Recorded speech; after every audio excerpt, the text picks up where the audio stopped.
You all know what time it is. It is Georgia, Florida week. We are kicking things off. I'm going to give you the definitive preview before we get later on the week. We do official prediction, but here just to let you know, Florida's not good. Georgia is. Let's go handle business, shall we? You are Locked On Bulldogs, your daily podcast on the Georgia Bulldogs, part of the Locked On Podcast Network. Your team every day.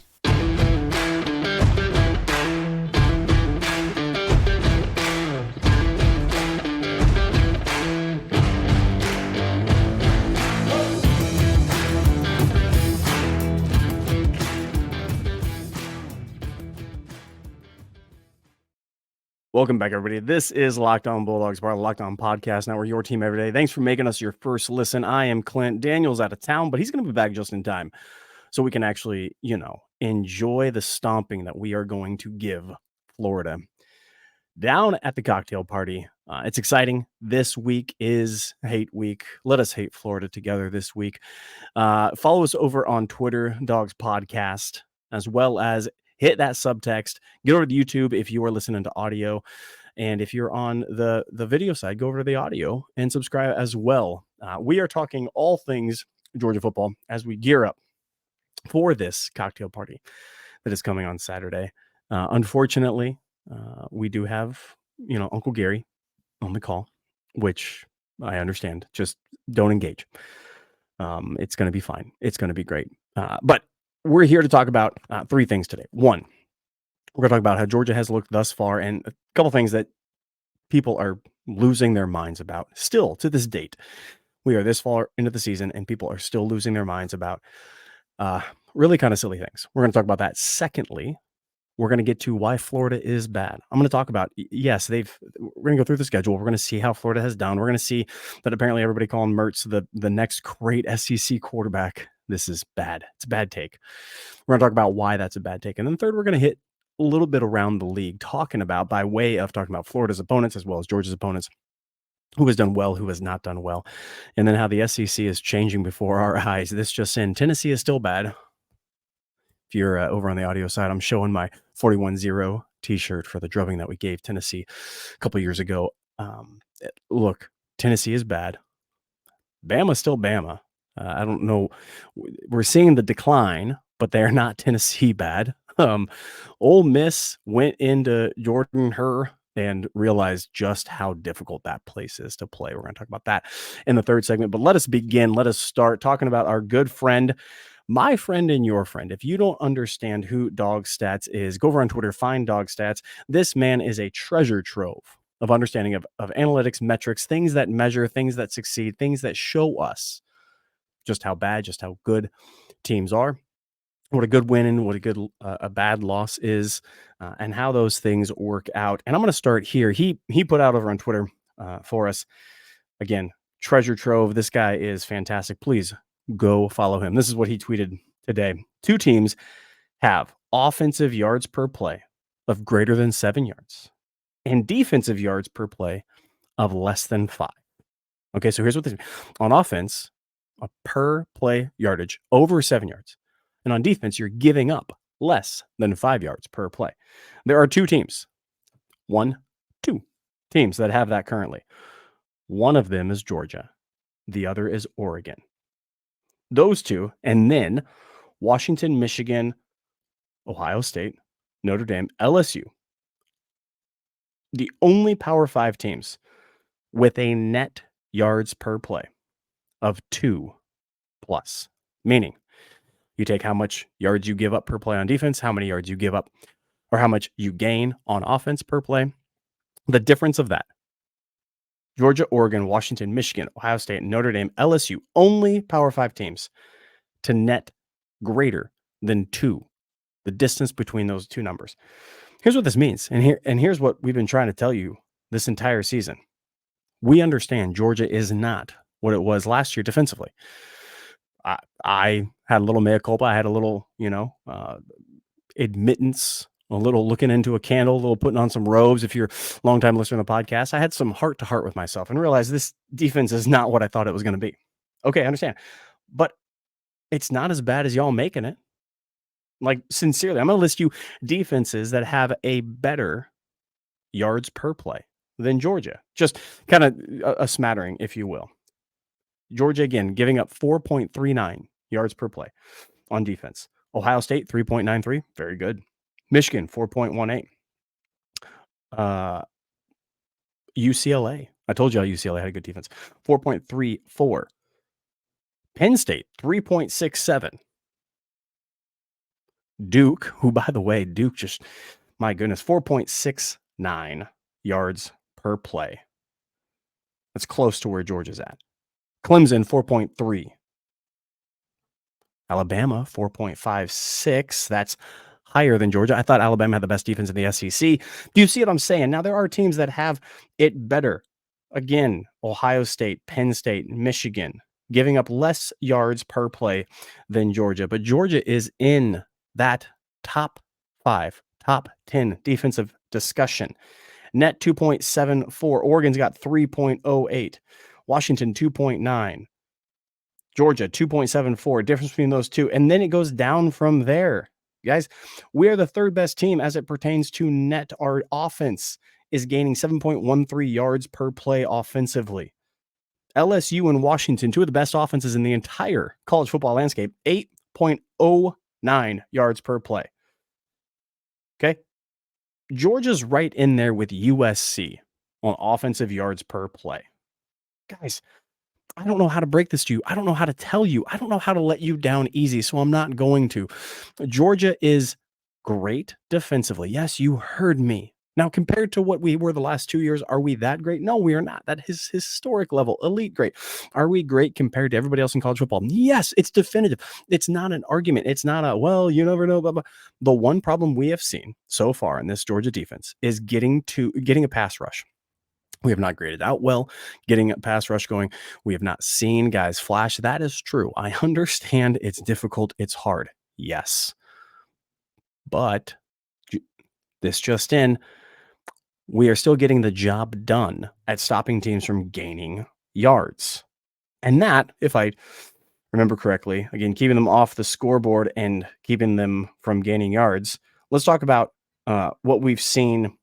Points per game. Points per game, Georgia, 40.1 points per game. Same as Washington. But Washington's the best offense in all of college football. Well, we have as many points as they do per game. Less than us, Ohio State, Notre Dame, Michigan, Miami, UCLA. I mean, guys, LSU's 47.4. We're 40.7. Oregon's 47 points per game. Defense giving up 14 points per game. The teams that are better than us, Michigan, Ohio State, which, by the way, go look at their games. Please go look at their games. I'm here to tell you. I'm here to break it to you. As we look forward to this hate week, Georgia's a good football team. We're a very, very good football team. We have the offense. We have the defense. Don't sit there lazily saying how bad we are. It doesn't become you. It's not a good look, Florida fan. Thanks for being here, by the way, Florida fan. We appreciate you. We're going to come back after these and talk more about this game, this rivalry that has become, well, except for Kyle Trask and Dan Mullen, which we're going to get to here in a second as well. How Georgia should be continuing the dominance as of late. But first, these. And these are, in fact, Athletic Brews. Athletic Brews are fantastic. Why are they fantastic? Well, what if I was to tell you that down at the cocktail party, it's going to be a wild time. You know it. I know it. We all know it. But what if I were to tell you that when you are enjoying yourself, those adult beverages, those brews, what if I were to tell you that you can have fantastic tasting brews, but with no alcohol? That's exactly what Athletic Brewing is. Athletic Brewing is award winning. I'm not making this up. They went toe to toe with other alcoholic brews. Turns out people prefer the taste of Athletic Brewing with no alcohol as opposed to that, which did. Athletic Brewing, get over there right now. Non-alcoholic brews. They are fantastic. They are delicious. They're everything that you want in a brew. Great taste? Check. No alcohol, so you don't have to go through the entire time trying to figure out ways to pregame your entire day before. Why do you want to do that? Don't pregame the entire day before. athleticbrewing.com. Promo code locked on. 15% off your first order. That's athleticbrewing.com/locked-on for 15% off your entire order. athleticbrewing.com.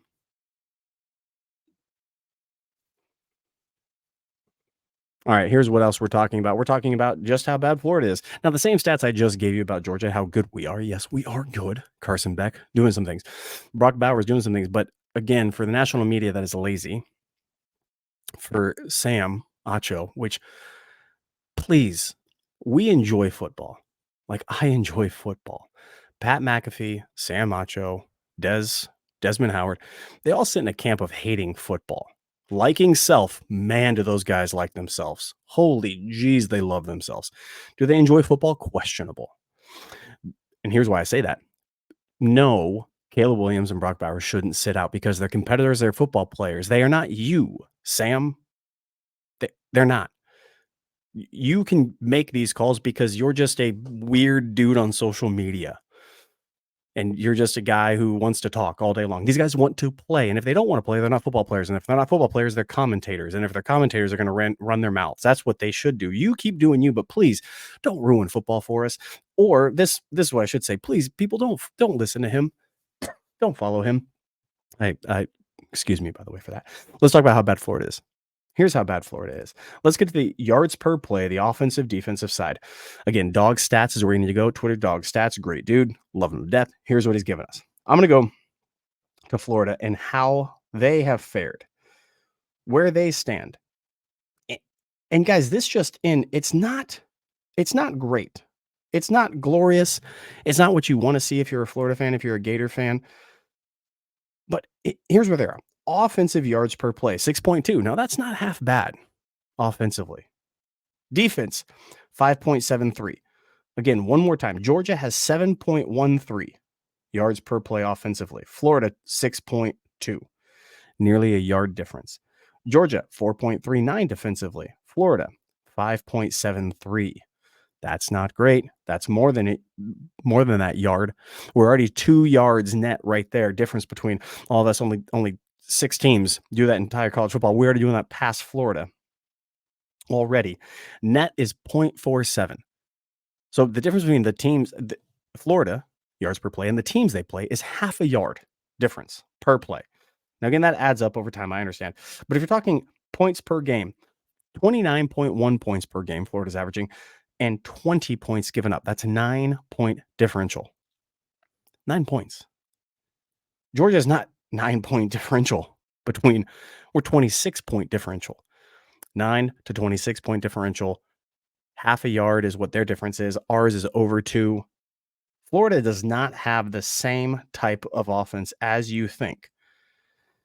Now, I thought they had a good rushing game. It turns out they don't have the best rushing game. They have a mediocre and they have an okay passing game. And Mertz at times changes things up. I actually thought they had a great rush defense. Turns out they don't have a fantastic rush defense. Turns out their pass defense is a little better on Florida side of things. But if you're looking at, if you don't like the numbers, if you're like, okay, Clint, stop boring me. Okay, fine. I'll give you teams that they're close to. I'll give you teams that are in the same sphere as Florida, right? They're peers, if you will. They're not on the same page. Literally, you have to turn the page to get from Georgia to Florida. Here are the teams that they're close to. Iowa State, how they doing this year? How they own Cyclones doing? Okay, then Florida, then Mississippi State, Texas Tech, Washington State, Pittsburgh. Wisconsin is above Ohio State. These are the peers. Georgia Tech, Cincinnati. Florida is closer to Georgia Tech than it is to Georgia. Florida is closer to Illinois and West Virginia than it is Georgia. Now, there are teams on this list who are, I'll say it, close. Utah is yards per play of offense 5.2, yards per play of defense 5.0. Okay, that Utah has a really stingy defense. Their offense is awful and atrocious, and they're winning games. They just beat USC. They're timely. So is this all to say, well, Florida has no shot? No, that's not what I'm saying. That's not what I'm saying. But if you were to compare what their performance is on the field, not what I think, not what I subject, not what I pontificate, not what is lazily cooking up in my head just one day as I'm thinking.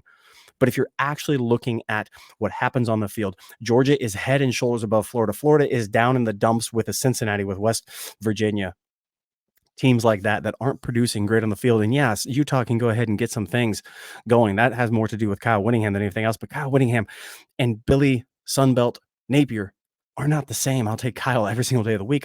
I won't take Billy Napier. Guys, Florida is not good. Georgia is. Florida has played, if you want to look at even who they're playing, and we'll look at this point differential of 9 points per game. They played Utah, got embarrassed, as we said they would. Now, that was at Utah. Hard place to play, admittedly. Then McNeese, then Tennessee, they won. Okay, that's great. Tennessee came on down the swamp. Florida handled business. Charlotte, let's throw that out. Kentucky went to Kentucky. Turns out Billy Napier doesn't know how to coach on the road. Vanderbilt at home won that one. Then went to South Carolina. Almost messed around and lost that one. Again, took some people calling Mertz the next great SEC quarterback to pull out that magic. Against South Carolina, who, by the way, not good. We said they were going to regress. I took the under on the win totals before the season because I knew South Carolina was not going to be good. There was going to be some regression. Rattler can't do everything on his own. That defense suffered a lot of inconsistencies. That offensive line, my goodness, injuries everywhere. They're not gelling. They're not doing anything good.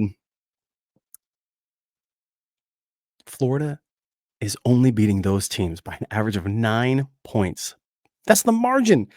While we are out here stomping teams 26 points, if the spread wasn't so high, we would average a better betting record, I should say, and we would have more cash in our pockets. But Florida's not the same. The Gators aren't the same. And this proves it. This is showing us what is happening. We're going to come back after this. We're going to talk about maybe some things about the SEC and maybe some Missouri thing and why Billy Napier should be embarrassed for himself coming into this cocktail party and why we should handle our business and win this game right after this. Right after this is Prize Picks. Prize Pick is the largest independently owned daily fantasy sports platform in North America. Easiest and most exciting way to play daily sports fantasy. It's just you against the numbers. Instead of betting against thousands and others of players, including pros and sharks, you pick more or less than 2 to 6 player stat projections and wait for the winnings to roll on in. Prize Picks is the most fun that we've had. Daniel and I are on there, and we are winning up to 25 times money this football season. You just select 2 or more players, pick more or less on their projected stats, and place your entry. Quick withdrawals, easy gameplay, and enormous selection of players and stat types. What makes Prize Picks the #1 daily fantasy sports app? Get over there right now. Please, please, please. This is fantastic. Take your knowledge of football and get on over there. Go to prizepicks.com/lockedoncollege. Use code LOCKEDONCollege for first deposit match up to $100. That's right. Go to prizepicks.com/lockedoncollege and use promo code LOCKEDONCollege for a first deposit match up to $100. Get there now. Prize Picks, the best daily sports fantasy out there. All right, we talked about Florida. We talked about how bad they are. We talked about how good Georgia is. We talked about the peer company. Georgia's an elite company, top 3 team in that. Again, only one other team in the entire nation has the yards per play difference that we do. Washington, that's it. Oregon's up there, but they give up a couple more. Ohio State, again, good teams. Florida's not in the good teams category. Now, it is rivalry week. It is something different, but this just in. Y'all messing around and y'all talking about Florida this week, and we should because it's Florida Hate Week. I understand. Big storyline. And we talked about it a couple of weeks ago on the podcast.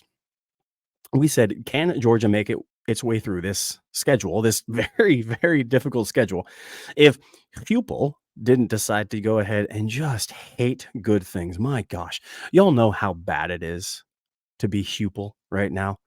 You came out there and you just threw everything you can, fist pumping down the sideline against Alabama, and you couldn't help yourself but come out and do what you always do. My goodness, write the coffee table book about first half. You and old broken foot Beamer himself can write a memoir together, maybe a joint little ghostwrite. You ghostwrite each other's biography against how you can win in the first half. My gosh. Hupel couldn't do anything in the second half. Again, we never doubted Alabama couldn't play defense. They're good defensively. They are very, very good defensively. Tennessee showed out in the first half through all that they could. But this just in, Shane Beamer is not the great SEC quarterback or coach, even with his quarterback, Spencer Rattler. Nick Saban's on the decline. Stoops out here running his mouth, talking all sorts of nonsense, losing games. How about this? How about the old CPA himself? The old Drinkovitz magic over at Missouri doing work. Now, this is quite incredible.